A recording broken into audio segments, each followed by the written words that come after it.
এই গরমে ঠান্ডা ঠান্ডা ক্যারামেল পুডিং বা সুন্দর না? তো এই ক্যারামেল পুডিং পারফেক্ট করতে হলে কি কি ইনগ্রিডিয়েন্টস লাগছে চলুন দেখে নিই। প্রথমেই আমি যে পাত্রটিতে পুডিং তৈরি করব সেই পাত্রটিতে আমি ক্যারামেল তৈরি করে নিচ্ছি। আমি অল্প সামান্য চিনি এবং পানি দিয়ে যতক্ষণ পর্যন্ত এটি একটা হালকা কালার চলে না আসছে ততক্ষণ পর্যন্ত জাল দিয়ে নিচ্ছি। আমি হালকা ক্যারামেল করছি কারণ নাহলে আমার কাছে একটু তেতো লাগে তাই।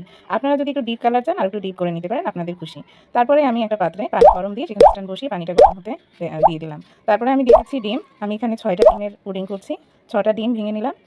ডিমগুলো ভালো মতন ভেঙে নেওয়ার পর এখানে দিয়ে দিলাম দারচিনি, এলাচ এবং পরিমাণ মতন চিনি। আপনারা যদি কেউ বেশি মিষ্টি খেতে চান তাহলে চিনির পরিমাণটা বাড়িয়ে দেবেন, সেটা আপনাদের খুশি। আর আমি এখানে ঘন করে দুধ জাল করে রাখা সেই দুধটা দিচ্ছি। আমি এখানে 3 কাপ পরিমাণে দুধ দিয়ে দিচ্ছি। পারফেক্ট একটা পুডিং তৈরি করার জন্য যতটুকু পরিমাণে আপনি ডিম দিবেন তার চেয়ে একটু দুধের পরিমাণটা কম দিলেই ভালো হয়। আর যদি সেটা ঘন হয় তাহলে তো আর কথাই নেই। তারপরে আমি একটি ছাঁকনির সাহায্যে যে মিশ্রণটি তৈরি করে নিলাম সেটা আমি ঢেলে নিব যে পাত্রে আমি ক্যারামেল তৈরি করে রেখেছিলাম। তা আমি ওই পাত্রটাতে ছাঁকনির সাহায্যে ছেঁকে নিয়ে আমি ঢেলে নিয়েছি এবং গরম যে পাতিল সেই পাতিল পানির উপরে কিছুক্ষণের জন্য ভাপ দিলাম। হয়ে গেল একটা পুডিং। দেখুন আমি এখন ঢেলে নিচ্ছি গরম পাত্র থেকে।